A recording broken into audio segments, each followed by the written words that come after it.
m'appelle Erwan. Mon pseudo, c'est Erwan Choub, Choub comme Choubni, parce que Choubni, c'est mon projet perso. Donc les gens m'appellent Choubni, ce qui me va très bien. Et en même temps, Choubni, c'est pas moi tout seul. Donc voilà, il y a un petit peu un mélange entre les deux. L'histoire est longue, l'histoire démarre même bien avant le projet perso, projet folk, et que j'ai fait un groupe de métal et on s'appelait Choubni Gourat. Voilà, donc je passe le bonjour aux copains au passage.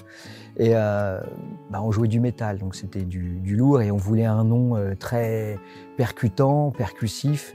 Et c'est tout simplement un dieu du panthéon de Lovecraft. Donc il faut connaître Lovecraft. Mais dans Lovecraft, il y a ce fameux dieu qui est pas très cool, qui s'appelle Choubni Gourat. Je m'occupais de la com du groupe sur MySpace. Et donc c'est moi qui crée en fait tous les Choubni Gourat. Et à force de communiquer avec les gens ont retenu que je m'appelais Choubni. Et quand il a été question de monter sur scène pour faire présenter mon projet folk pour la première fois, sans se poser de questions, les gens qui m'ont programmé sur l'affiche, ils ont écrit Choubni. D'une certaine manière, j'ai même pas eu à choisir. Les choses se sont faites simplement. La musique, mais vraiment la musique au sens large, j'ai toujours écouté et j'ai toujours été très fan de...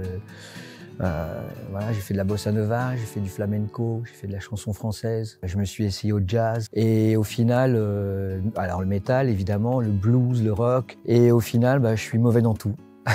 Je suis bon dans rien. Donc du coup, je réinvestis tout dans ma propre musique et ça donne ça donne Choubni. The Gathering Machine, c'est déjà parce que moi, ce que j'aime quand je fais de la musique, un disque, je veux qu'il soit complet et je suis un gros fan des albums concept, un gros fan de Pink Floyd. Je ne conçois pas de commencer un disque en commençant à raconter une histoire jusqu'à la fin. Donc les deux précédents albums, c'est ce que j'ai fait. Précédent album, donc Craft of Love et puis Zero K, ils racontent une histoire en fait. Ce qui manquait ensuite, c'était l'image. Je la voulais, l'image, déjà sur le premier, puis sur le deuxième album. Mais ça s'était pas concrétisé. Et l'idée, ensuite, c'est toujours de se dire, moi tout seul, je peux pas faire de la musique, c'est pas possible. J'ai besoin de gens, j'ai besoin d'être entouré de musiciens, mais pas seulement, des musiciens, des arrangeurs, des ingé-sons, des gens que je vais réussir à convaincre que la musique que je leur propose, elle a besoin d'eux. Voilà. Et donc, The Gathering Machine est né de la rencontre avec Guillaume et Sylvie. Donc, tous les trois, on est tombés d'accord, non seulement pour faire à nouveau un album concept, donc initialement c'était un petit format, mais en plus de lui ajouter l'image. Et c'est là où Sylvie nous a parlé de Jean-Noël Criton, qui est vidéaste, dessinateur, illustrateur. Et en fait, dès qu'on a vu son travail, ça nous a paru évident que son univers, sa manière de découper le papier, de la mettre en scène, de créer des décors en 3D, de travailler en stop motion, d'être capable de faire quelque chose de très descriptif et en même temps de rester très onirique, ça correspondait exactement à ce que je voulais moi raconter dans The Gathering Machine. J'en ai un et si finalement il fallait dire 3 mots, je dirais 3 fois le même. Rêve, rêve, rêve. Voilà. Parce que The Gathering Machine, c'est ça, quoi. C'est un rêve. On propose un rêve éveillé et de partir avec nous dans une histoire, Et si la vie était un jeu, voilà. Et c'est ça, The Gathering Machine, la machine aux engrenages. Alors c'est assez surprenant parce que c'est pas forcément quelque chose auquel on réfléchit au départ. Et pourtant, à chaque fois, on arrive à la même conclusion, c'est que cette musique, elle touche tout le monde, des enfants aux adultes. Et quand je dis les enfants, c'est vraiment les tout petits, c'est les collégiens, c'est les adolescents, c'est les adultes, les trentenaires, les quarantenaires, mais c'est aussi des gens, des personnes du troisième âge. À chaque fois, les discussions, elles sont différentes. Ce qui est intéressant, c'est de constater que chaque âge, il voit ce qu'il a envie de voir, il prend ce qu'il a envie de prendre. Et nous, on a pris beaucoup de plaisir à faire une histoire qui peut paraître au départ assez triste, parce que c'est une histoire qu'on raconte et en fait, c'est quelque chose qui se passe dans l'au-delà. Et malgré tout, ce qui nous attend dans l'au-delà, c'est tellement fantastique, c'est tellement onirique, c'est tellement hors du temps qu'effectivement, chacun y voit ce qu'il a envie de voir.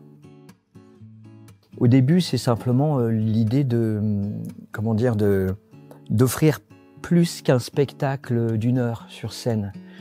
On a bien le sentiment qu'on peut offrir plus encore, offrir la possibilité non seulement de montrer aux gens comment la musique est fabriquée, comment les images sont fabriquées, mais proposer aussi aux enfants la possibilité de comprendre comment on compose une musique, une chanson, comment on l'arrange.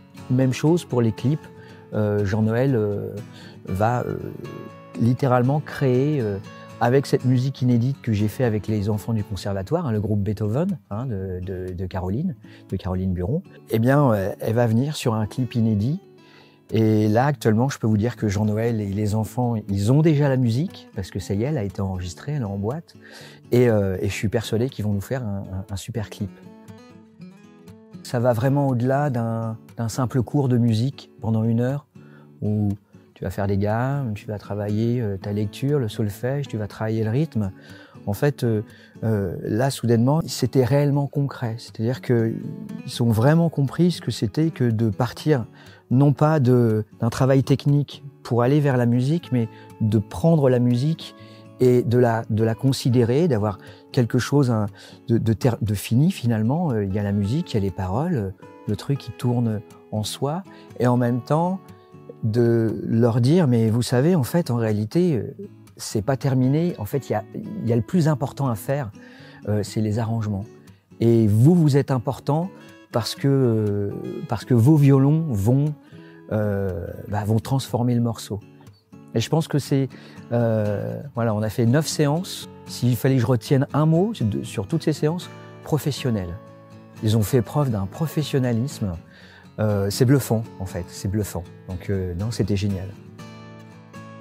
The Gathering Machine est un concert ciné où l'image est au service de la musique, qui elle-même est au service d'une histoire, qui raconte tout simplement que la vie est un jeu et que parce que c'est un jeu, eh bien, on aura peut-être probablement cette liberté de continuer à jouer autant qu'on veut. Par contre, la machine avec laquelle on joue, elle est assez étrange, elle est facétieuse.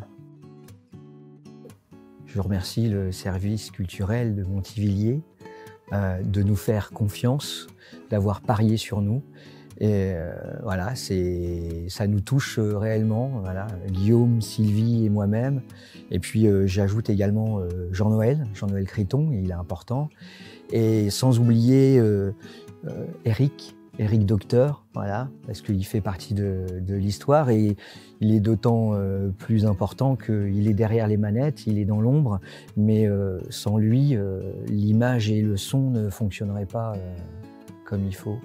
Donc le mot de la fin, on vous attend le vendredi 23 et le samedi 24, c'est-à-dire que vous avez le droit de venir les 2 jours si vous voulez.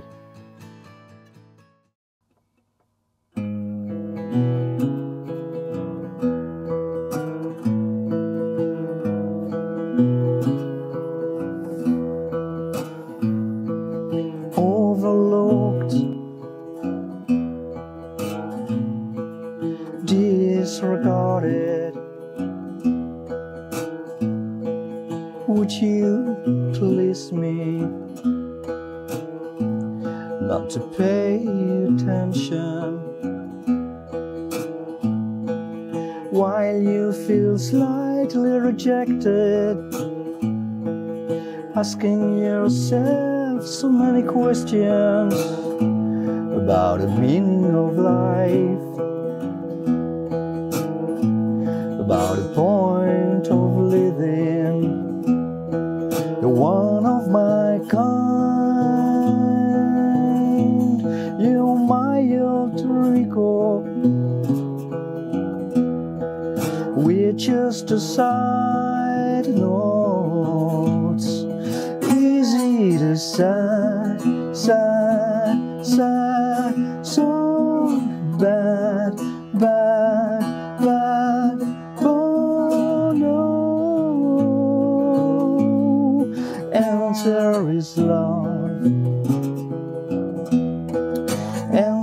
is love.